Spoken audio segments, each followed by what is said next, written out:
Welcome to part 11 of the Sonic the Hedgehog 2006 Let's Play. So since Mephiles has transported Shadow and Rouge through time, just like Eggman did to Team Sonic as a whole, we are once again in Crisis City. And Crisis City as Shadow, well, it's gonna be a bit more difficult, but I don't think it's anything too bad. Now in this section, unlike snowboarding, well, apocalypse boarding into this whole segment, we actually have full-on control of Shadow here. However, the buggy is still an option. Yes, even though after all these years where it was pretty much destroyed the world, that buggy still runs. That's one badass company that the military is pretty badass in that regard. Okay, because it can make vehicles that can survive the apocalypse. Then again, I would chalk that up to movie logic, because movie logic can survive the apocalypse or something like that. Since we're in full control of Shadow, though, I can have an easier time getting on the upper pathways and take these grind rails. Now, taking the snowboard would actually be a pain in the ass, if only because it's very hard to land on a grind rail when you're on the snowboard. You have to be exact, and I mean exact, if you want to land on a grind rail. Meaning, you just gotta hope you get lucky. And we can also take this loop, huh? So, yeah. And we're also heading into the second segment. You know what? Fun fact about that rail. It's actually very possible for Shadow to miss the rail and go straight down to your death.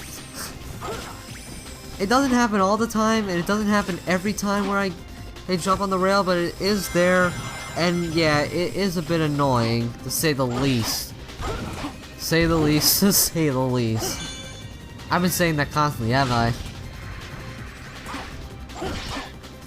Other than a few differences, so Shadow's Crisis City isn't really too different from Sonic's Crisis City in terms of level design, except for this segment where we have to kill every enemy in the area just so we can access that spring. This isn't anything too bad, and at least I don't have to go against my own allegiance, and at least I don't have to go against my own allegiance, and it's just to unlock spring and progress through the level. Another point I will give over Shadow the Hedgehog, the game, anyway. Oh, and we have a bullshit moment coming up right here. Alright, so, I take out the... Alright, I take the spring, hold me attack the enemy, try to hold me attack. What the hell happened there? That, ladies and gentlemen, is called bullshit collision detection. And for some reason, and that part, it may look like an open gap, but it acts like a regular wall. Why the hell would they? How the hell did they not see that? It shouldn't be that hard. It shouldn't be that hard to not have It shouldn't be hard to at least not program that wall there. In fact, I didn't have that problem in Sonic's story. So again, what the hell? Also, fun fact, before that collision detection segment, sometimes when you hit a capsule in the air, it's very possible for Shadow to not bounce off that capsule or go straight down. Or again, go straight down after hitting the capsule, which usually results in death. Granted, I think problems like that happen sometimes, as in the adventure games. But still. Why does this happen? I have no idea. But anyway, this is pretty much where the similarities end, because now just like Sonic's story, we're in the Whirlwind segment, although this time we are taking control of the hang glider. I know I could just blow through this segment just by holding down the X button and just go on from there, but in all honesty, I actually want to look like I put effort into this segment. Into segments like these. I don't think there was a fourth hang gliding segment. Yeah, was there? Sorry, alright, there's actually a bit of a mistake on my part. There's actually 3 hang gliding segments. And there's actually one more in, I think Wave Ocean. Yeah, I think there's one more. Or after that. Yeah, I honestly thought there was a 4th hang gliding segment, just like there were with Sonic's Mach Speed sections. I guess I got them confused. I really shouldn't have, but yeah, right. So, we are now in a completely new area in Crisis City, where it's a bit more, it's not really focused on speed, but more on platforming. And this is actually another segment where we can ride the buggy, but it's not really a requirement. Like, see right there, I could take the buggy and go down that and ride it down that building, or I could just take the rainbow rings right here. And since Shao's holding attack is more powerful, I can easily access them there. See?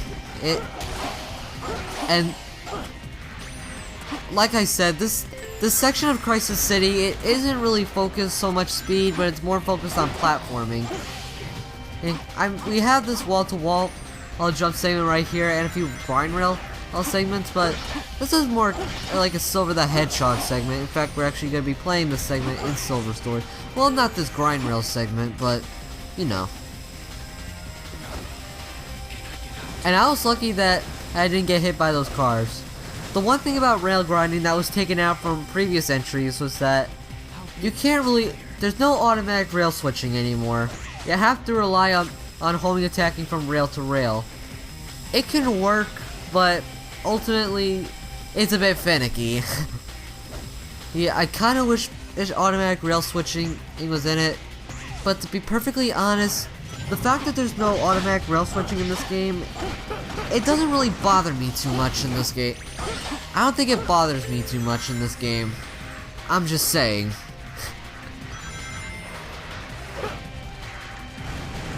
We can actually just blow through this segment, no problem. Because again, there's really not too many obstacles. Then again, this is the 3rd stage in the game, and so I don't expect it to be too difficult.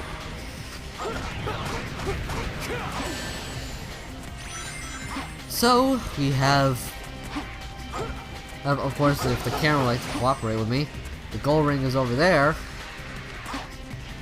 I want to point out, and I guess it's really obvious by this point.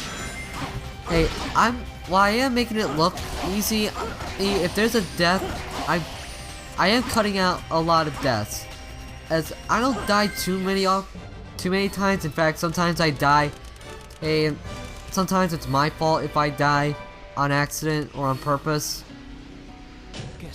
But whether or not, yeah, I am cutting out a lot of deaths. And it's not like my first playthrough of this game wasn't miserable, because oh boy, it was. But I'll talk about that later.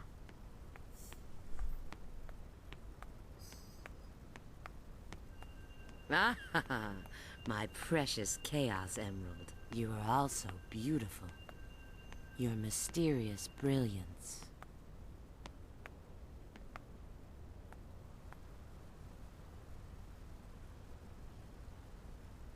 Omega? What's he doing here?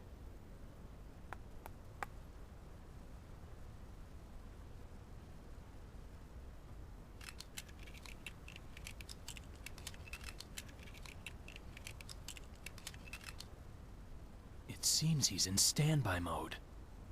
What could have possibly happened to create this future?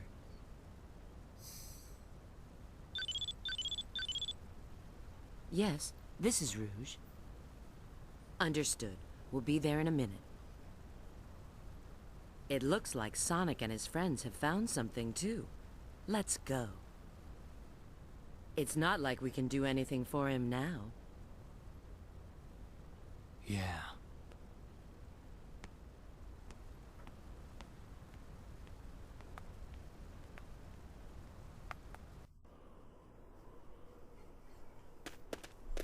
You guys are so slow. Look.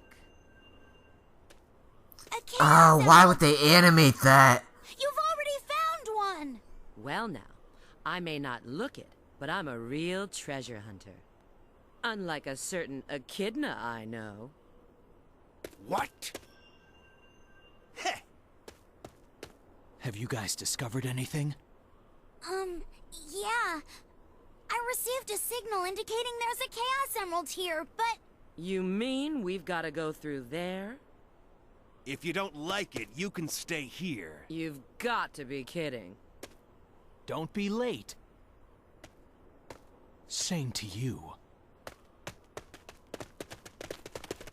I know that you guys were waiting for it, but I already made that joke in Sonic's story.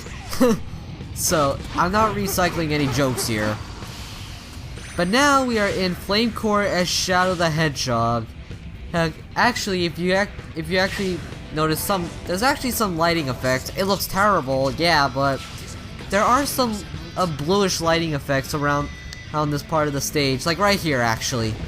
I guess this is only to signify that Mephiles could be around. But other than that, it looks pretty it can look pretty ugly. Also exclusive of in Shadow's Flame Core, we get to take this path. No, you can't take this path in Sonic's story, but for some reason you can take this path in Shadow's story. I don't understand why they would remove that in Sonic's story, but whatever. It's nothing really.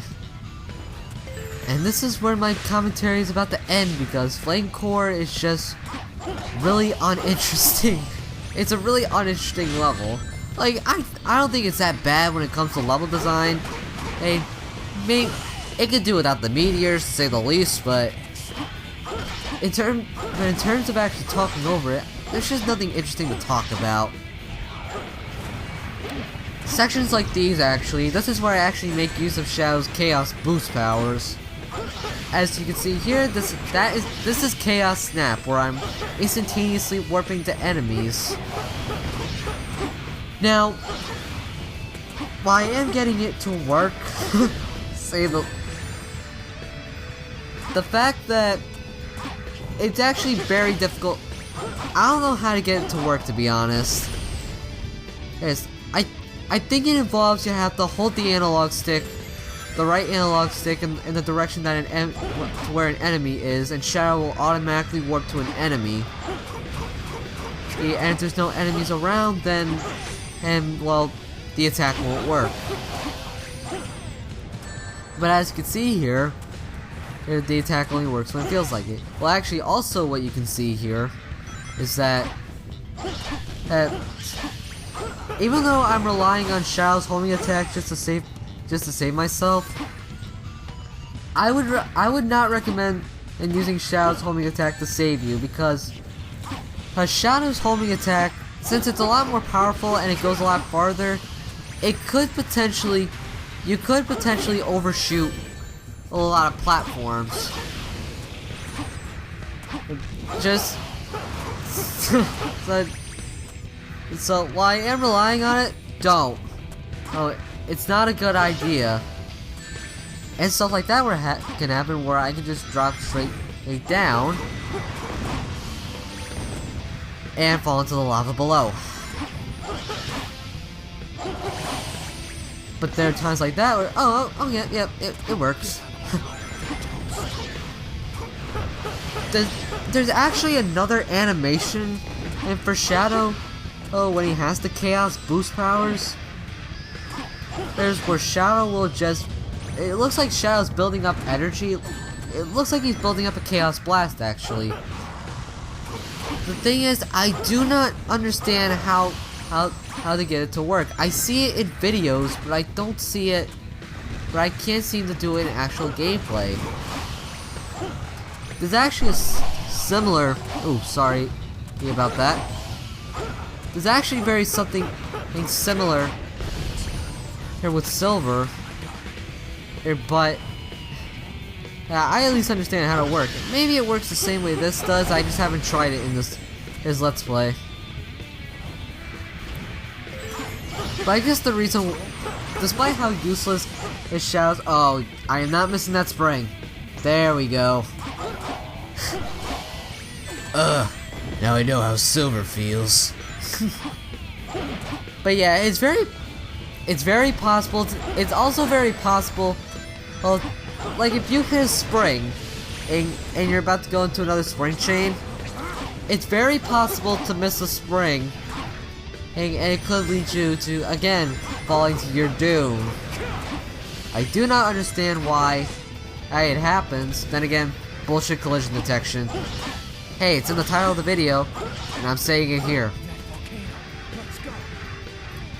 I'm always careful whenever, I'm always worried about a homing attacking in sections like that, where the meteors are falling all over the place, because it's very easy to get struck by a random meteor, and could screw up your momentum. It's stupid, I know. Why does that even exist?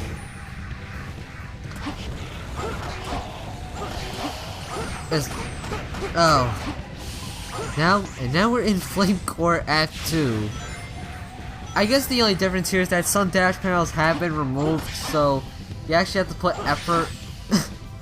Like you actually have to manually turn around so you don't fall off the edge. And another invincibility in the same spot. And for some reason, invincibility just, well, the invincibility power-up is still in effect, and the music plays, but the invincibility aura just doesn't show up.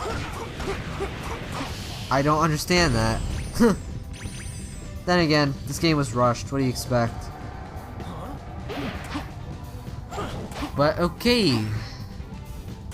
So we have this segment where it's replaced by purple iblis worms, and actually, to those people that are saying that there's no difference between the purple and regular iblis monsters, there actually are. The iblis is creatures. Did I just say iblis worms earlier? Sorry. The iblis. I'm not sure what those iblis dog-like things are. But the regular ones have like fire breath, but the purple ones actually have laser breath. and they like to spread the laser all over the place. And here's another time where I missed the spring and I fall into the lava. But now we have a very similar segment only we're playing as Rouge the Bat. Only this time, we're actually not going to do this legitimately. There's actually a glitch in this area where I just want to show off. I didn't show it off as Knuckles, and honestly I really should have. It was just to show off his victory animations. Then again, and it doesn't really show the victory animations, but I am showing it off with Rouge. So, what we have to do with Rouge here is that we have to climb this wall and get near the door. There's a certain part where we can clip through the wall very easily. In fact, we're clipping through the wall at some point to the wall. It's kind of hard to do, especially since the camera likes to be erratic. With your whenever you're trying to jump into the wall, but when you get it right, let's see, when you get it right, you jump out of the wall and immediately glide to this section. This way you don't fall into the black void below. And thus we are playing as Rouge in Shadow segment. Now when you're playing as Rouge or Knuckles, you're actually not supposed to be here. So with that being said, the enemies will still die from your attacks, but as you can see, you can't really climb. None of the walls are programmed for you to climb on. So it's best if you just move forward. And Rouge jump. Okay, let's go. Jesus Christ, Jason Griffith. if that was just a simple act. Instead, what we heard was just... yeah. But, since we touched the gold ring as Rouge instead of a victory animation playing, we're still playing the game, but the results screen is still playing. But that is it for part 11, guys. In part 12, we are going to get out of the apocalypse just like we did with Sonic's story, only things going to turn out to be a little different this time around. But other than that, I am GameMan5804, and you all have a great day.